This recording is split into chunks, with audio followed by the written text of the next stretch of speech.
I'm a lecturer in UITM, attached to the Faculty of Education. We did a paper on this assessment preferences and practices in our university, and I presented this paper in Scotland in 2009. And we have published this in a journal. So this one, I also did not know about that. The paper has been read by Dr. Angelo, and he is quite interested to get me here to talk about assessment practices in higher education to all of you. As we know, as a lecturer, the core technology of schooling actually is the teaching and learning. So we need to know the basic of teaching, learning, and the assessment so that we can do our job better. Normally, we start our teaching with the objectives. We need to identify objectives first. So no matter how, when you do your teaching, you need to plan with your instructional objectives. Then you identify the content to be delivered to your student. Then after that, you can choose your method, whether you want to use teacher-centered or student-centered approach in your teaching. And in order to complete the process, you need to do the evaluation. So actually, the evaluation should be done every time when we do our teaching, no matter this one period teaching, or 1 week, or 1 semester teaching. We still need to do, whether we are doing the formative or summative assessment, so that we can use the information to make adjustment in our teaching and learning. As we know, actually, the assessment in higher education, at the moment, actually, maybe it's not appropriate at many learning institutes that we do not aware, because we just do whatever that we are used to do it in our own way. So sometimes we do not check, whether have we done the right way to help our students to learn better. So from here we see that actually maybe we need to revisit the teaching and learning in our own institute. And the trend now actually in the world is going for formative assessment. Last year I went to United States to do a study in Indiana University. I was sponsored by the Fulbright scholarship to go there. So I went there for 7 months, and I did a study, something like a PhD thesis on current practices of assessment in higher education in the United States. So maybe you like to can browse through. There's one of my research on assessment. But today I'm not presenting the paper on that 5 things. I'm presenting the paper that we have published in the journal. You can find the journal in the website. You type my name in the Yahoo search. I think you can see many of our papers there. The paper published by me and also Professor Dr. Kunam Kaur Sidhu. Professor Dr. Kunam Kaur Sidhu, she is coming tomorrow. Actually, today she wanted to follow me very much because she was really worried about the place, whether she can find the place or not. She wanted to follow so much, but today we have a visit from Ohio University, so she has to stay there. At least someone there to entertain our visitor for our graduate department. Actually, I'm the head of the graduate program, and she is the head of the master and PhD by research. So we need someone there to talk to our visitor today. This one actually I'm talking about the paper that we have published in the journal, the International Journal of Educational and Psychological Assessment in this year, 2010. This one we did in our faculty.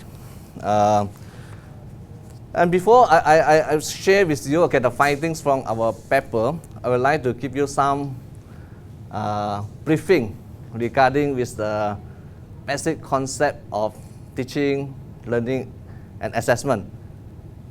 Maybe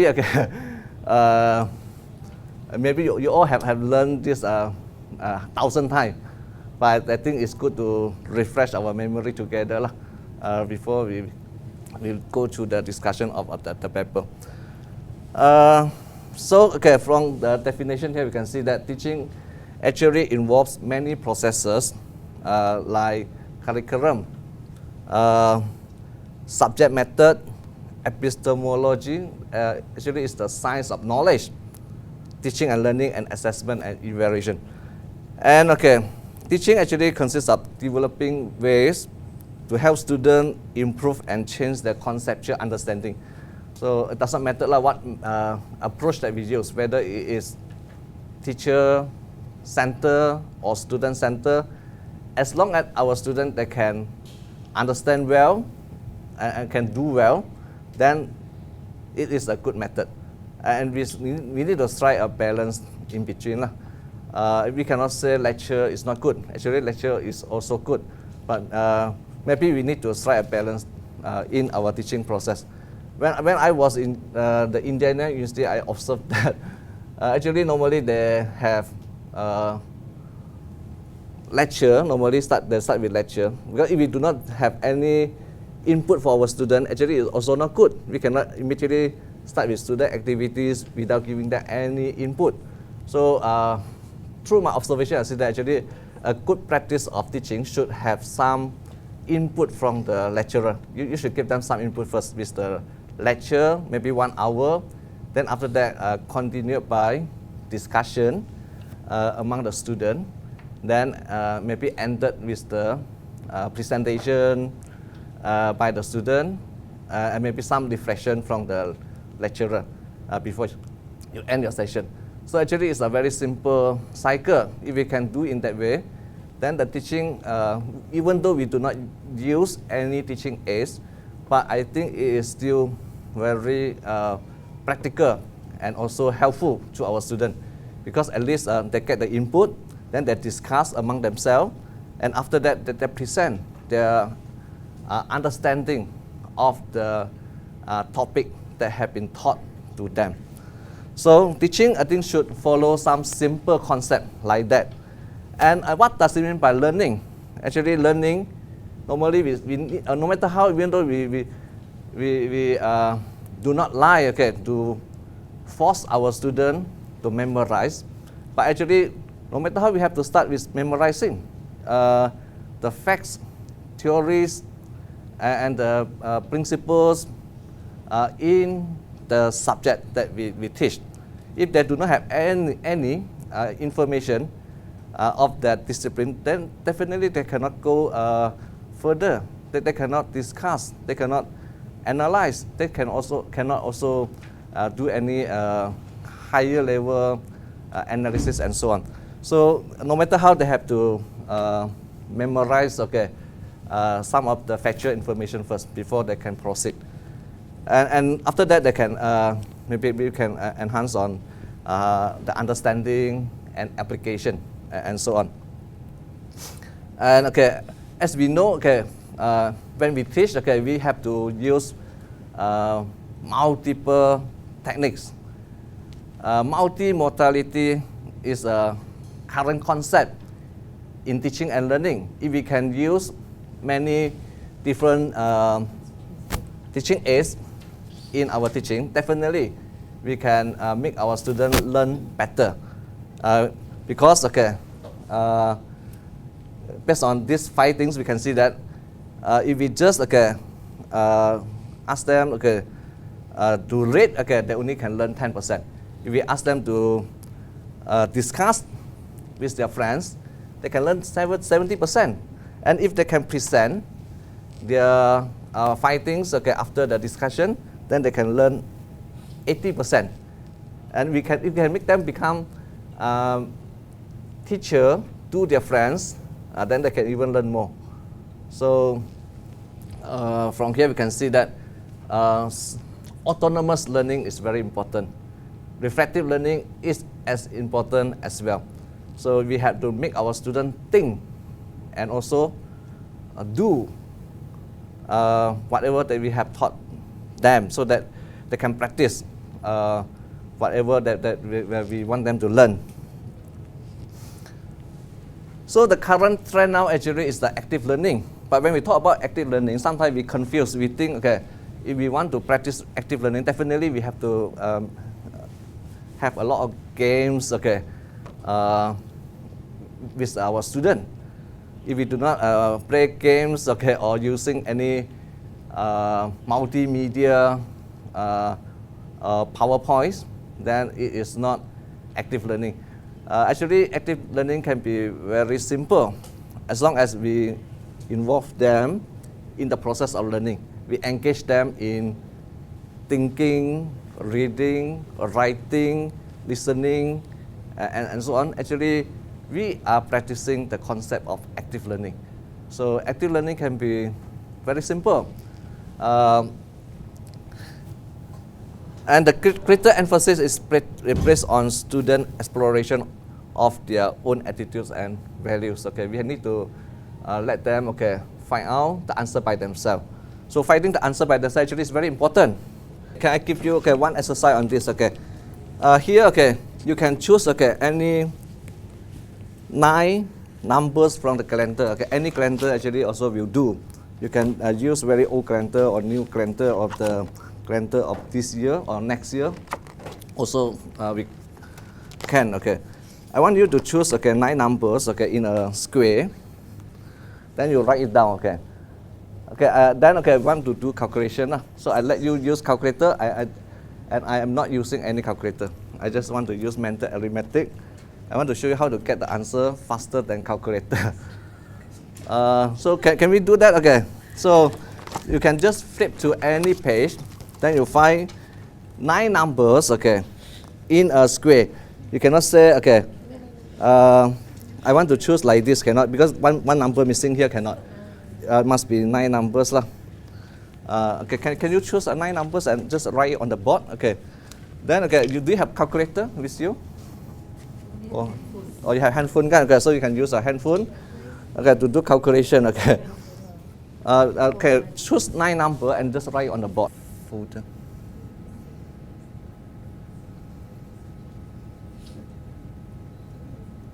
Folder.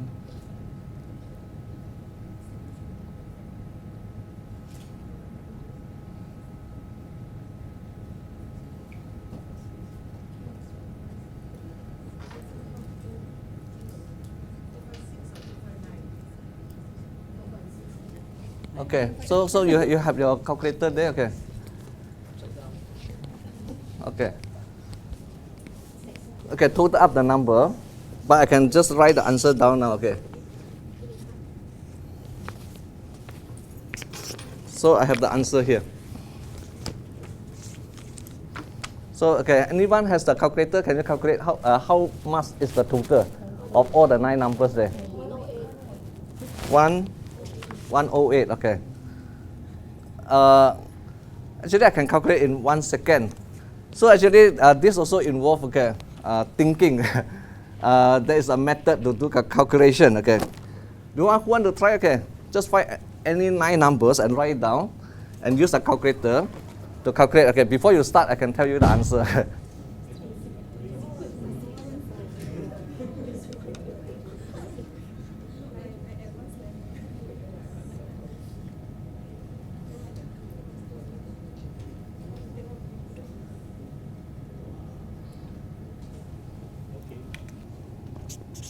Okay, who have the answer?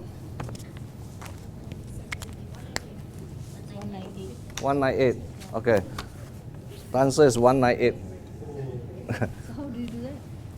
Okay, how do I do that? Okay. This involves, okay, Kumon practice, okay. Mental arithmetic, okay. Active learning. Okay. Before we end, I will tell you the secret, okay, behind of it. Okay. Okay. So that one, okay, show that actually there are many ways, okay, to do calculation. There are many ways to solve a problem actually. We can use the long way to get the answer, or we can use the shortcut. If we know the shortcut, then we can get the answer faster. So in learning also like that. There are many ways to score A. Sometimes people spend many hours to study in order to get A, but some students, they only spend maybe 1 hour or 2 hours to study, they still can get A. So it depends on the method that we use. Okay, before we go further, we have to have some understanding of the concept of testing as well. Okay. After we have talked about the teaching and learning, we need to know more about testing. Actually, testing, okay, it involves many concepts. Long time ago, okay, actually we were using tests actually when we did our study in the university long time ago. If we can still recall back our learning experience when we did our first degree last time, you can maybe remember that, okay, you do not have assignment actually. Assignment, no marks. When I did my first degree in University Malaysia some time ago, we only have final exam. We studied 10 subjects in a year. Actually, the time is the term system, not semester system. We have to study 10 subjects in a year, and we have to memorize everything. There is no marks for assignment, no marks for presentation, no marks for attendance. The marks is only from the final exam. If we cannot do, then we fail. That's all. So it's very simple. And there were many students fail in the exam last time. So that's why finally the system has been changed to the American system, to the semester system. And we give marks for the assignment, presentation, attendance, and so on. So that if our students, they are diligent enough, they won't fail. As long as they are committed and dedicated in their study, they deserve a pass. But last time, even though we are very hardworking, also we can fail. Because if we cannot answer, then we cannot get marks, that's all. So test actually is not good. If we are focusing very much on tests, it will dismotivate many students because they cannot get good result. Then maybe they will feel very distressed, maybe some they will commit suicide as well. So tests actually, even though it is good to measure the student mastery of a particular topic, but it has this very bad consequences. No matter how, even though it's good or not good, but we still have to do evaluation, because evaluation can help us to improve teaching and also learning. In order to ensure the quality of the test, in the school or in the university, we need to make sure that the test itself has quality. So we need to have a vetting committee to check the question paper before we print the question paper to be administered to our students. Then when we administer the test at time, we also have to make sure that we have done it properly. We have kept the question in a safe place and no question leaked out from the process and so on. And then after that, we interpret the marks also correctly. Because sometimes, some subjects may be very difficult, so the marks may be low, but actually the student, they have done very well. So the highest marks maybe is at 70 something. But sometimes the marks may be very high because the subject is very easy. So we need to be able to interpret the result correctly. Otherwise, maybe we will misinterpret the result, because sometimes maybe the subject difficulty level is different from one to another. So test actually is not the only measurement tool at the moment. Now actually we are using assessment. So now people use the term of assessment. Last time we used test very much. because there is no marks from the assignment, no marks from the presentation, attendance, and so on. So that's why we say we are only using tests to measure our student. But now we are using assessment because we are using all kinds of method to assess our student. We in our assessment system, we can see that we have quiz, we have article review, case study, presentation, and so on. So this method actually is good because if we are using tests alone, then maybe the lecturer will tend to teach to the test. So the batch work effect actually is there. Our students, they only learn for the test. After the test, immediately they forget everything. So that's why we cannot have long-term memory, because what we try to learn actually is just to answer the question in the exam. But if we are using assessment method, then our students, they can also enjoy the fun in the learning, and the memory can be maintained at a longer period because they learn from the process. The process also have been assessed in the learning process, not like the test. Test actually we only look into the final product. If they cannot do, they cannot do. So even though the students, they do not come for classes, that they sleep in the class, they do not do anything, if they can do well in the final exam, they still can get A. So actually it's not good, because we do not encourage students to learn in the process. We just encourage them to get A. If they can get the question paper and the answer, then they can get A. If they know how to score, they also can get A. And so on. So actually it's not encouraging learning, but it's encouraging how to learn the technique to sit for the test. It's something like how to get the answer for that also. I did that also actually. When I was in Form 6, I did not continue with my Form 6. Actually, I was in double maths last time, a long time ago. So I did not go for my STPM. I went to Matap. After that, I regretted. Because I went to Matap Teacher Training College. So I make a big U-turn back to the university. I went to college for 3 years. So every day playing basketball and ping pong. But even though it is very enjoyable, it was very enjoyable during the teacher training college time, but I regretted because I went to the college. So I want to come back to the university. So, but I have forgotten all the theories of physics, chemistry, and additional maths. I cannot do at all. I cannot remember.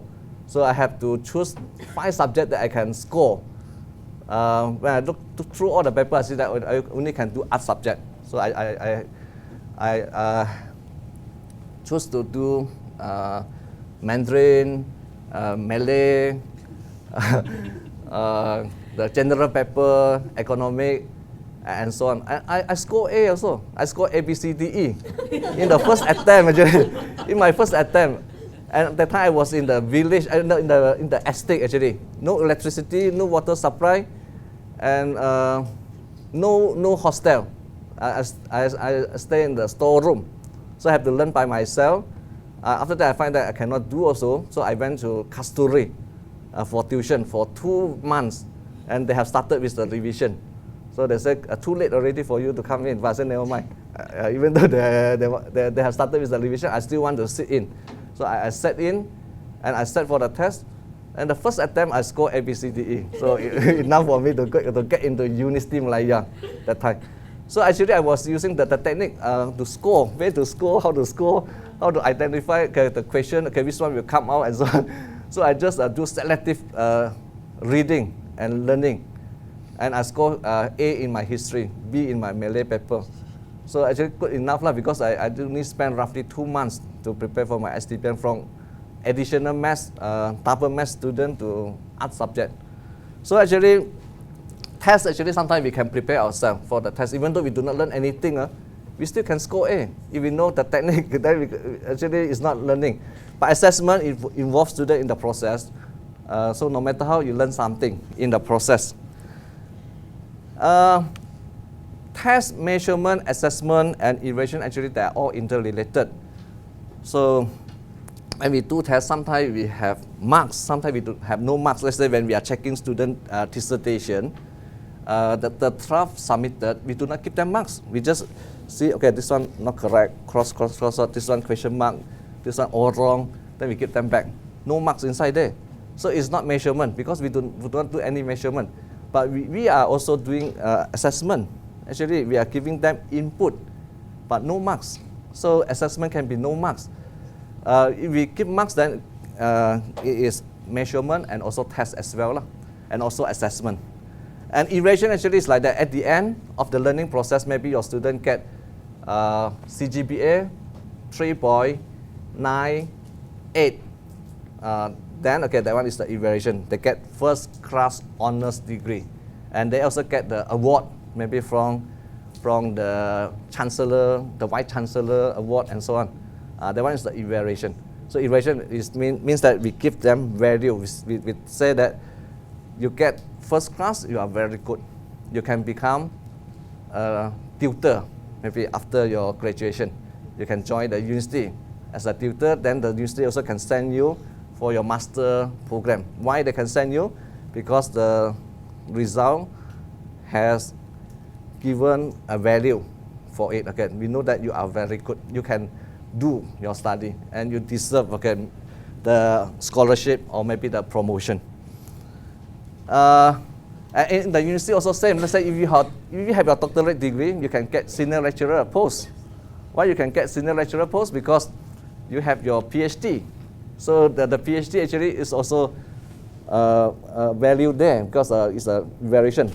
After you have gone through the proposal defense, okay, viva, then correction, submission, then finally you get a certificate, okay, of PhD, permanent head damage, okay, and you still can survive, That means, okay, you now can be promoted to senior lecturer post because you are tough enough. You are tough enough to go through the whole process. So it shows the value of a tough researcher. So you deserve the promotion as a senior lecturer.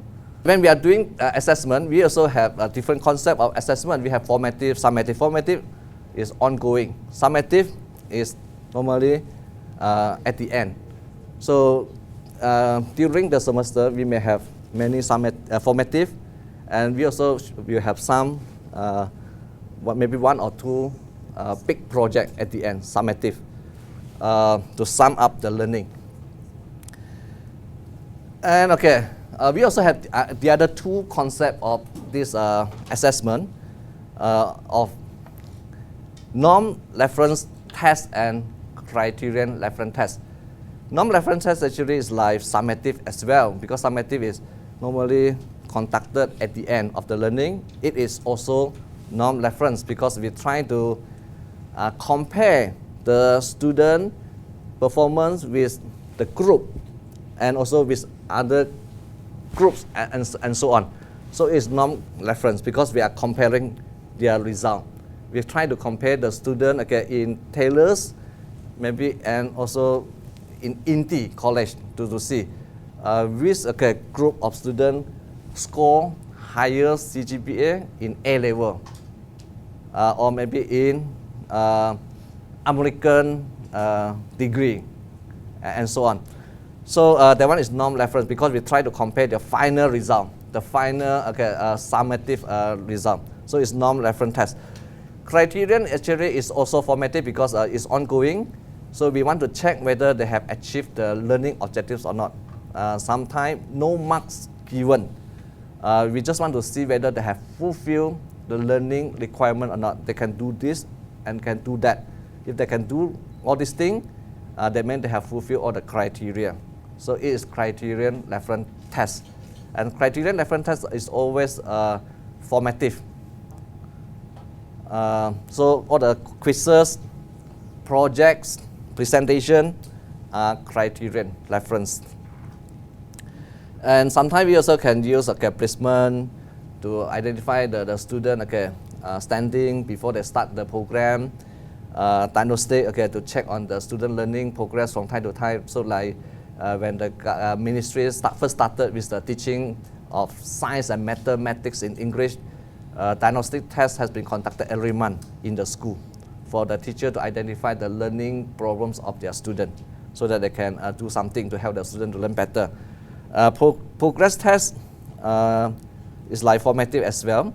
Achievement, normally also we do achievement as the summative assessment. Attitude is to like the placement test. Sometimes we give them attitude test to see whether this student is more suitable to do hotel management or maybe IT management and so on. And standardized test is the most important one, but we are going towards decentralization in assessment. So standardized assessment may be abolished soon at the primary school level and lower secondary school level. But actually, I don't think it is possible. Actually, it has been discussed for a long time, since 2008. That time, okay. The former director of the Malaysian Examinations Syndicate, Dr. Adi Badrul Zaman, he has announced the intention of the ministry to abolish UPSR and PMR in a conference in year 2008. And that issue has raised a lot of attention from the parents and teachers. Actually, most of the parents that do not agree, they don't want to abolish UPSR and PMR. And if you ask me, I actually also do not agree because formative assessment, even though it has a lot of advantages and so on, but it has the problem of validity and reliability. No one can really ensure the validity and reliability of the test if we do it in our own institute, because maybe we have different standard and so on. But private university, you can have your own test, you have very good quality control system, then it's fine. But school, sometimes they may not have expertise to do that. Okay, so I don't think it is possible. Maybe we can just try to increase. Actually, now the plan is to increase the formative assessment to 40%, and 60% they still use the summative assessment in the school. That means some subjects still remain as tests, and some other subjects they can have projects, presentation, assignment, and so on to get the marks. And okay, we also can divide the test into objective and subjective. Do you use objective tests in your paper? Do you use objective tests? Okay, who are using objective tests? Okay, in your subjects. Okay, anyone? Okay, are you still using? Are you using that? So is it good or not? Okay, to use objective tests. Okay, is it good? Good. Why do you think it is good to use objective tests? Okay. Not for just certain parts. Certain part lah. To evaluate their understanding. Yeah, actually I do use objective tests also for the subject at the undergraduate level. I do use it because actually it is no harm to use the objective question at the undergraduate or diploma level lah. But if you are using it at the postgraduate level, then maybe it's a little bit odd to use it at the postgraduate level. The reason, okay, because why we are using the objective test, because it can cover many topics and it is also objective. Even though people say objective question normally is testing at the knowledge level, but actually it's not true. If we can design the question appropriately, we can test at the higher level as well. We can test at understanding level, application level, and so on. And okay, subjective test actually is widely used at the postgraduate level, but it's not easy to do the answer for the subjective question. I used to become subject method expert for OUM. So I see that actually OUM, they have very good this assignment system. So they ask the lecturer to design one assignment, and all the assignment must have the scoring rubrics, very comprehensive scoring rubrics to mark the assignment, and also to mark the essay question. So to develop the essay question is not so difficult, but to come up with the answer, it is very challenging. And it's time consuming to mark as well. So we have to see that if we are really need to use the essay question, then we have to test it at a higher level. And when we use objective test and subjective test, actually we have to understand that there are many different types of objective and subjective tests. And other than that, we can also use many other types of assessment like portfolios. Portfolio actually is a method to assess teacher in the United States. When I was there, actually my professor there, he wanted me to do a study on portfolio assessment in Indiana University. But it is not easy to do a study on that because every teacher, they have their own portfolio, and the portfolio actually they keep in a box. So one portfolio consists of many files, and they do it in many years, from their first year until the final year. So at the end, they use all the evidence there from the portfolio to get the license to teach in school. So actually, it's a very good assessment system, but it is very tedious and also difficult to evaluate. So finally, I said that it is not easy, so I don't want to do on that. So I choose to do another topic. I said I want to do the current practices of assessment in the university there. So portfolio, in Malaysia actually we are also using portfolio assessment for school head training. Before I joined UiTM, actually I was a lecturer in IAB, Institute Aminuddin Pagi, Genting Highland. So when the headmaster and principals come for training, they need to do portfolio as well. So we ask them, you also have to do portfolio. So the portfolio is like this: they have to go to school to implement 5 projects in the school. And after they have implemented the 5 projects, they need to do evaluation, and they need to collect all the evidence, photos, documents, to show that the project is effective, has been efficiently and effectively conducted in school.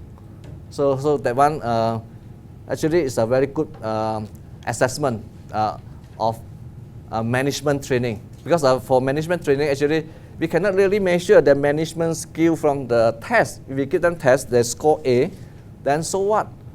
That doesn't mean that they can do? No.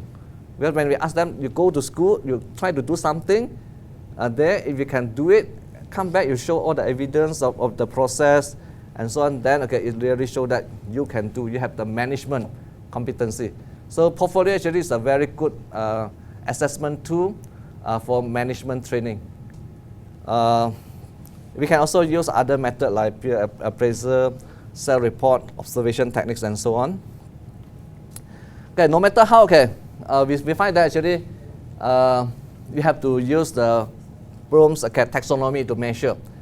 Normally, we are only measuring the cognitive domain. We are not able to measure affective and psychomotor. And most of the time, actually, we are only measuring knowledge. Now, let's say when we look into the teacher competency test, when it first started in year 2003, that time many teachers failed in the test. The passing rate was only 0.01%. 99.9% of teachers failed in the test. And the test actually were only testing knowledge, but it was very difficult. At that time I was in IAB. I was in the department of test, measurement, and program evaluation. I was the department head there. So after the test, there were many complaints. So they have to send the question paper to EBRD, Educational Planning, Research and Development Division, to check the paper. They also send to IAP to check, and send to some other division to check. So they sent the paper to me, and I was the department head there, so I have done an analysis on the test paper, and I found that all the questions are knowledge questions. So I reported back, and I proposed to have the passing mark at 50 marks for them. But at the time actually they do not agree. But after that, after some 2 years later, they have changed to different levels. So 50 actually has been accepted as the passing mark. Now this has been abolished. And starting from 2012, the government is going to introduce another new system. So teachers will get 7 to 13% of increment in the salary, including lecturers as well. Lecturers in the university also can get 7% in their salary increment. So actually in that PTK examination, many teachers fail even though all the questions are testing at the knowledge level. So I have a question here. A plus A equal to butterfly. A minus A equal to grasshopper. Then A multiply A equal to Peter, and A divided by A equal to an ant. So please find the possible values of A. So can you please find the possible values of A? So this is an application question using the mathematic theory that you have learned before when you were in Form 1. So when we test students, we can test them at the application level. So this is an application question, but it's a bit tricky actually. It makes you confused actually. Think in a logical way, usually you can solve it, because you have to think in a creative way. Think out of the box. Think of the connection. Think how to apply the theory. The theory is here actually. So you need to put all the information into this formula to solve it. Can you take out a piece of paper and try to solve it? In 5 minutes.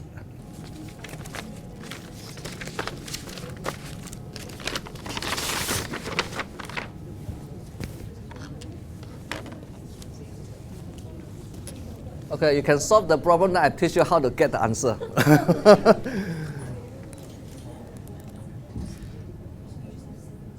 So this involves application skill.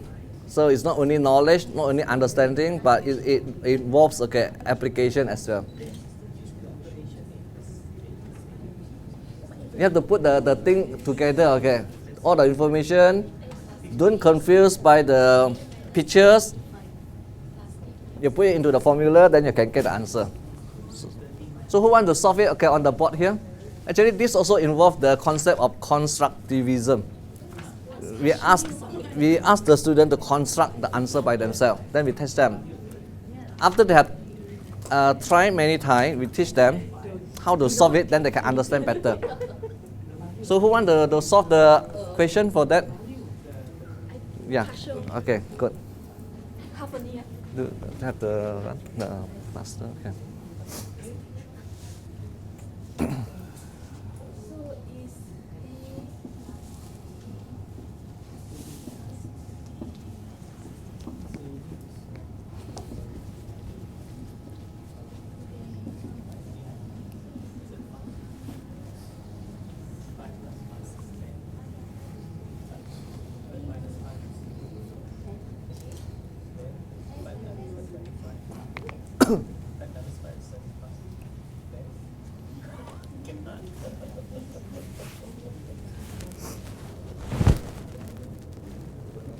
Yeah, very good. after that I will tell all my lecturer. Well, that's all. Until the one. Very good. But you still need a few more steps. To get the answer. This actually is about quadratic formula that you have learned before. So you have this a square. This one you use a square. Actually we put here A and A. Then because normally students they confused with this one, they do not know how to do this one. If we have taught them one, they can solve 100 questions after that. So after that you can give them, please do the exercise 3.A, 20 questions of that. They can do already after you have taught them one. So this one when you do this one, can I use 11. and this one and this one to get 99? Cannot, because this one, how to get back 2? Not possible, cannot get 2 because I need to get the value of 2 here. 11. So I cannot use 33 and 3. Can I use this one? Cannot, because I cannot get the value of 2 also. 11 So what are other possible values? 11 and 9. Okay. going back. Can I simply put negative there? Can I simply put negative? Okay. 2 is positive. So I put negative. Then this one multiply this one, you get negative 11a. This one you get positive 9a. So can I get 2a, positive 2a? Cannot. So that means the negative cannot put here, cannot simply put. So the negative value cannot simply put, you have to put here. When you put here, then you get 2a. So it's just nice for this middle value. So that means the answer is a minus 9, then a plus 11 equal to 0. Because here you try to do the quadratic again to find the answer, and you get this a equal to 9 because a minus 9 equal to 0, so equal to 9. Then you get negative 11. So there are 2 answers. So two values. This method actually is called constructivism. So that means we let the student try. Then we teach them. Then we give them exercise. Then after that, they try by themselves. So from the process, they construct their own meanings, and they learn from the process. Then they know actually there is a method to find the answer, and we cannot simply put positive here or negative there. Can I simply put? No, cannot, because there is a method to strike a balance in the process and to get the answer. In the test, we can test students at different levels. For the education, we can test students at the knowledge, understanding, and application level. It should not be only at the knowledge level. And this one we call it lots actually, LOTS, lots. And this one we call it HOTS. So we have HOTS and lots here.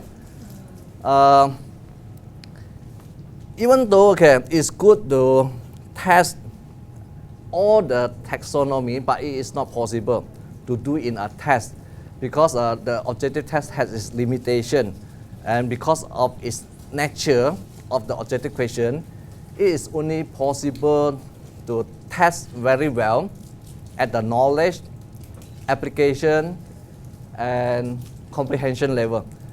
If you want to test the higher order thinking skill, then you need to use the subjective question, because the subjective question normally you can ask them to analyze. And analyze actually is to get the conclusion. You do analysis, then finally you get the conclusion. That is the analysis. To find the relationship. Analysis is to find the relationship, and the synthesis actually is to make the conclusion. You have to conclude. What is it? Finally, you have to combine the concept. Then evaluation, you have to do adjustment. So normally people say that master projects and PhD projects are only at this level, but actually it involves also other levels, but mainly at this level, evaluation. Because you need to think, you need to evaluate, you need to make your own judgment by yourself. We look at this taxonomy, we can see that knowledge requires students to remember. So that is the very basic of it. So if you have some technique to teach our students to remember, I think it's no harm to tell them, let's using the mnemonic method or using some other method, a mind mapping method to teach them. For your information, actually, I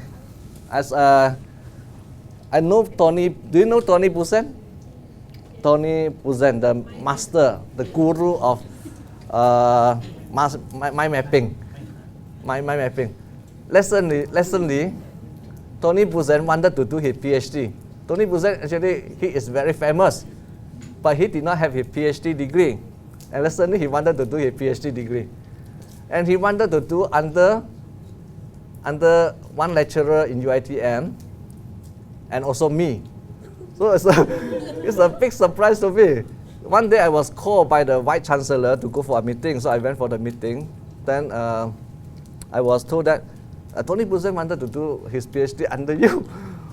So I was so surprised, okay. But actually after the discussion, we found that actually it's not possible, cannot. Because he is not a Muslim. And also he is also non-Malay. And our university, UiTM, cannot accept non-Malay or non-Muslim student to do any degree in the university. So I lose the opportunity to become the teacher for Tony Busen. Actually, I wanted to become his student. I thought I wanted to become his student. And suddenly he wanted to become my student. So it's a great shock to me. So he has a method, okay, to teach students how to memorize, okay. Well, actually he showed, okay, one mind map to many audience before us. I saw he did a mind map on Tun Mahathir's speech, okay, for 3 hours. And he did not need, okay, many papers to jot down all the points. He just need one piece of paper only to do the mind map of the whole information of Tun Mahathir's speech, like in the 3 hours time. So I think that is the power of mind mapping lah. Okay, so okay, after we have reviewed many different methods of assessment, we can see that summative assessment had its constraint, and we need to move to more formative assessment to help our students to learn better. Because formative assessment actually can ensure sustainable competency among the student. And okay, if you do formative, that means okay, you need to give student feedback at regular intervals. I mean, from time to time, you need to give them feedback. So if let's say we ask our student to do 2 projects in a semester, actually it is not encourageable in the United States. Actually, when I went there, I see that normally they do not do like that. When I look into their course syllabus and so on, I found that they actually have a lot of small assignments. So sometimes they have 8 assignments in a semester. They break the one big assignment into 8 small assignments. So they do not like to have one big project. Last time I used to do that. So I find that normally the student cannot submit. So when I ask them, please submit your assignment, they say, sir, not ready. So normally when come to the end of the semester, still not ready. So can we ask for 2 weeks extension? So then finally they submitted lah. But we cannot help them because they also don't want to show us. They don't want to discuss also. They said not yet completed, cannot discuss. So I can see that okay, the pitfalls of doing one big assignment or 2 big assignment in a semester, and also the strength of giving many small assignment in a subject lah. But it is a daunting task, okay, if we want to give many assignments because we need to mark within very short time to provide the feedback to the student. So actually it's not easy. So it is an investment both in time, in terms of time and also resources. So we have to be very committed. If we are really committed to our teaching, then maybe we can try to do that. Otherwise, okay, it is also not so easy to implement formative assessment. No matter how okay, it is good, undeniably, it helps teachers and students identify what they can do, what they cannot do. It promotes active learning, formative assessment also involve peer assessment and self-assessment. Actually, self-assessment is important lah. So when I did my observation, also I found that actually the lecturer there, they also do like that. They ask the student to do peer assessment for their friends' assignment before they submit. So they have a system like that. Let's say you want to submit your assignment, your assignment must be checked by your friend and has the signature of your friend. Then you can submit. So then your friend also become more committed to check the assignment, to provide you with the input and so on. If our students are not mature enough, then we cannot implement because they are not mature enough to do like that. That one is the peer assessment. They ask the student, when you want to submit, you have to get your friend to check for you, so that at least you can ensure some quality of your assignment before you submit to the lecturer. So that they do like that in the assignment system. When we look into the National Higher Education Strategic Plan, introduced by the Ministry of Higher Education in the year of 2007, we found that actually there is a call for peer review and industry collaboration for curriculum development and innovation, so that university can equip their undergraduate with appropriate skill to compete in the ever-changing market. And the National Higher Education Strategic Plan also pointed out the importance of having a feedback system. So the Ministry of Higher Education also they have started talking about using the formative assessment, so that the lecturer can provide feedback to students from time to time, and the student can learn from the learning process to improve the teaching and learning in the higher education in Malaysia. Furthermore, there has been a call for a move in the mode of presentation to an effective rather than cognitive approach. So we also maybe can look into the evaluation of the attitude of the student and ethics and so on. Research ethics, like now actually in UiTM also we started with the this anti-plagiarism campaign very much. So when the student want to submit their proposal must be checked by using the Turnitin software. I think maybe you have heard about the Turnitin software. So when you put in the diskette or the CD or pen drive into the software, then it can give you a report of how much that you have plagiarized from the internet, articles, other people works and so on. If it can indicate how many percent and so on, and total how many percent. And the student cannot exceed 30% of plagiarism in their proposal and so on when they want to submit. And later, after they have completed their thesis, when they want to submit for Viva, the thesis also will be checked again by the software to find out whether they have assisted 30% of plagiarism. Then after Viva, before they can go for convocation, the thesis also will be checked another time before they can send for binding and so on and submission.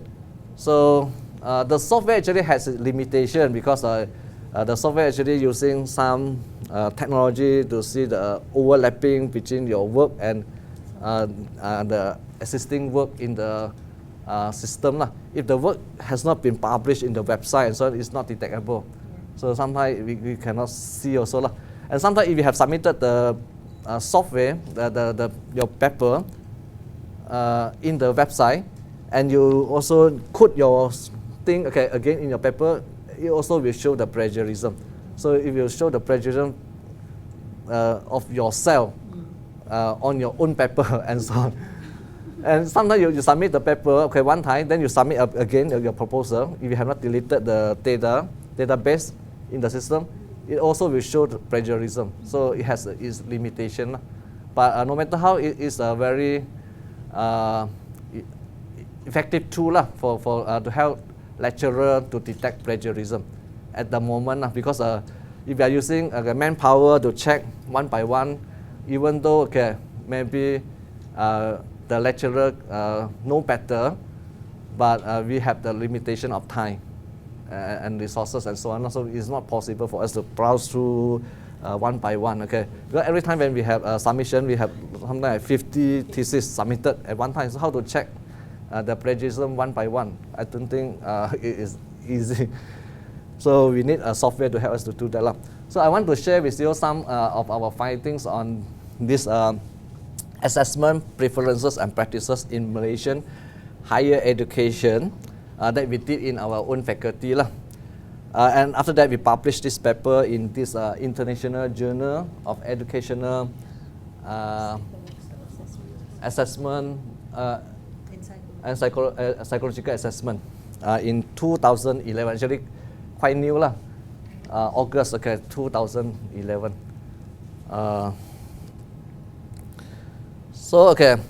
This study involved 42 undergraduates, 27 postgraduates, and 30 lecturers from a faculty education in a public university in Malaysia. Most of the students were Malay because we did it in UiTM. And a few were Kadazan and Yiban from Sabah Sarawak. Majority of the lecturers were Malay, and only a few were Chinese. One of the two is me. And Indian, another one is Dr. Kunam, so Professor Dr. Kunam. Very few. We were using descriptive research design survey questionnaire, and we did one-way analysis of variance, and we developed our own questionnaire by ourselves based on the literature of assessment of learning. And the assessment instrument has 4 dimensions. The lecturers, master student, PhD student, and the undergraduate, they are having the same opinion. So same opinion, so no significant difference. If bigger than 0.05, that means no significant difference. Cannot be very big one, magnitude 1 or 2 or 3. So we are asking what are the preference among the postgraduate, undergraduate, and lecturers. So we find that no significant difference. And what do they prefer from the findings here? What do they prefer? They prefer this combination, 60%, because the mean here, highest is at this level. 60% of formative, 40% of summative. Actually, from the interview, we found that actually, they told us that actually it is not 60% and 40%, actually it's 70%.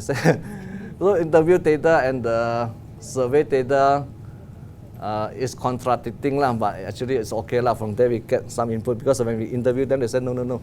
Actually, they prefer 70% of formative and 30% of summative. And from the analysis also, we can see that they prefer to have more formative and less summative. And they were reluctant to accept less formative and more summative, because you see that 2 actually, 1, 2, 3, 4. 2 is disagree, 1 is strongly disagree. So from the findings here, we see that actually they were reluctant to have more summative. Actually, they prefer to have more formative. And 100% summative, I think only lecturers agree only. But most of them, they do not agree actually. Yeah. So the implication of this is that the perception or the appreciation of assessment is already moving towards formative. Yeah. That's the result of Yeah. the research, because it's a choice between formative and summative. From the study also, we found that actually the student, they have no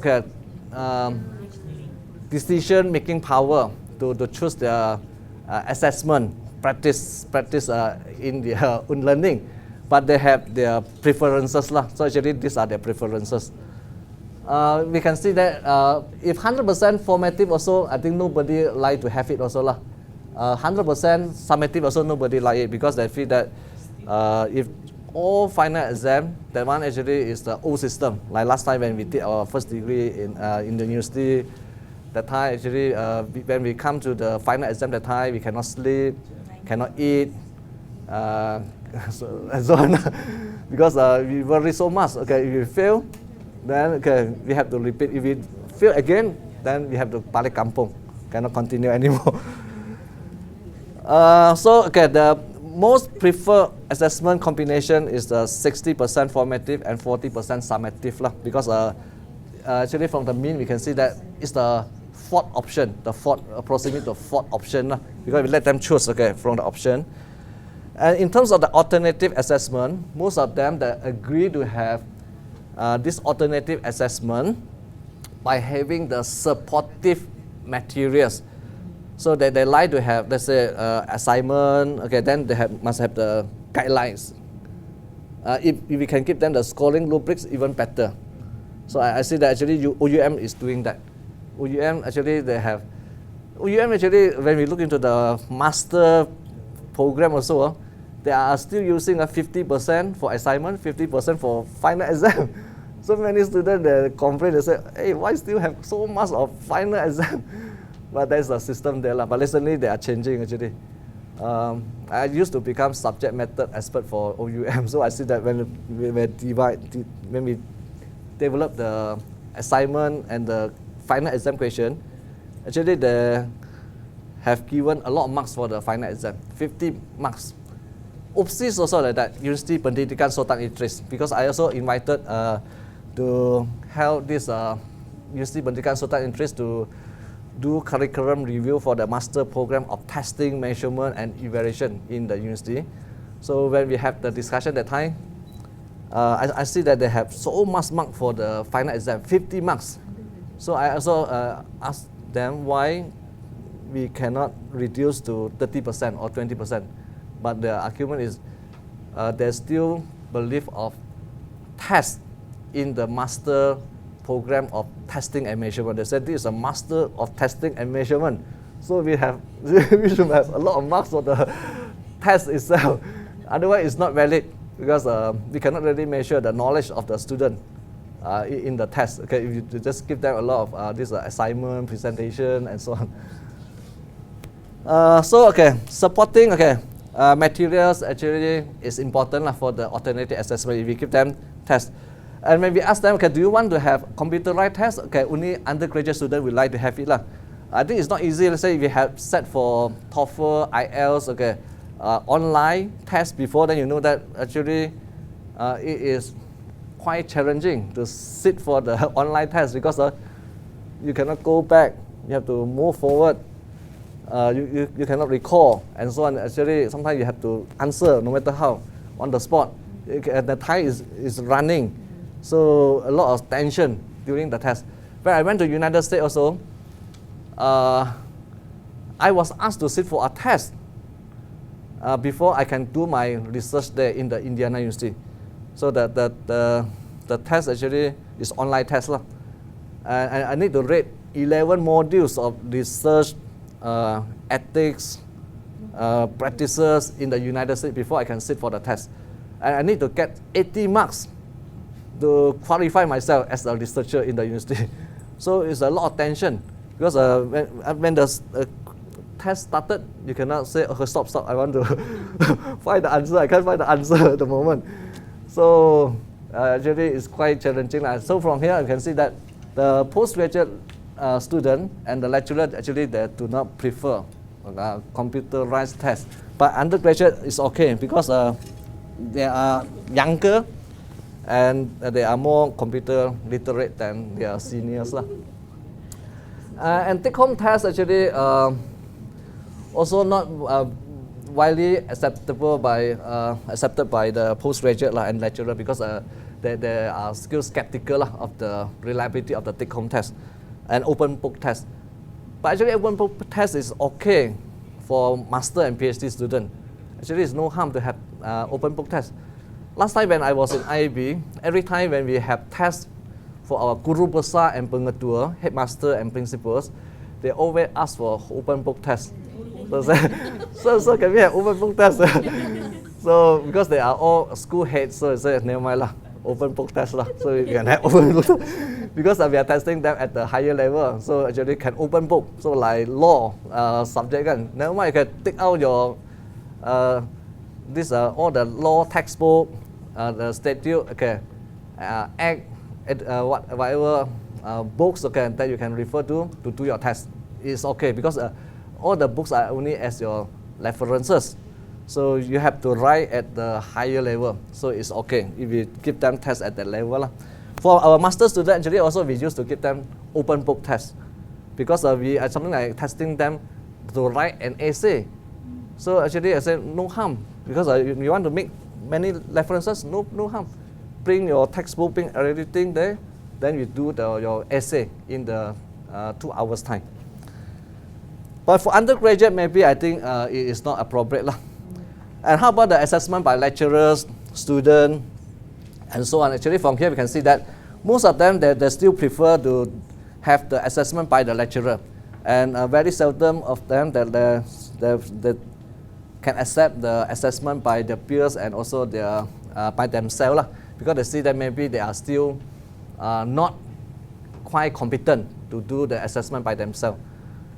Maybe we can give them 5 marks. Actually, in the practice, normally we give 5 marks for self-assessment and 5 marks for peer assessment. If we give them 2 marks or marks, actually it will cause problem as well. Like when we have this teacher competency assessment last time, we also have peer assessment. So normally when the school heads come for the training, we ask them to evaluate among themselves. And normally we give them 5 marks for that only. So, and all the students, they get 5 marks. Nobody get less than that. If they get less than that, then it indicated that they have some problems with their friend. So from here we can see that actually for peer assessment, we cannot give them very high marks. If you give them very high marks, they give full marks. Or maybe they jeopardize their friend, they give 0 mark. So if we give them 5 marks, then we can control. Even though they give full mark or they do not give mark at all, also it won't affect so much of the total marks. So from the experience, we can see that actually peer assessment actually still had its problem there. Even though we say 360-degree performance appraisal is very good, okay, but it has its constraint. And okay, from here we can see that okay, the formative assessment actually can promote active learning and transformative learning among the students. And most of them they agree. In these findings, okay, so we see that most of the findings actually are not significantly different. That means they agree, all of them they agree that okay, this formative assessment has impact on teaching and learning, and can enhance the students' self-esteem and so on. So okay, in order to produce okay 21st century graduates, we need to emphasize on this okay, empower student okay characteristic by using the formative assessment and active learning lah. So if we apply okay formative assessment creatively, then okay we may be able to produce students who can exhibit this okay empower values okay in different aspects of communication, professional competency, knowledge, ethics, innovation, nationalism, care, problem solving, and integrity, and so on. And okay, I would like to also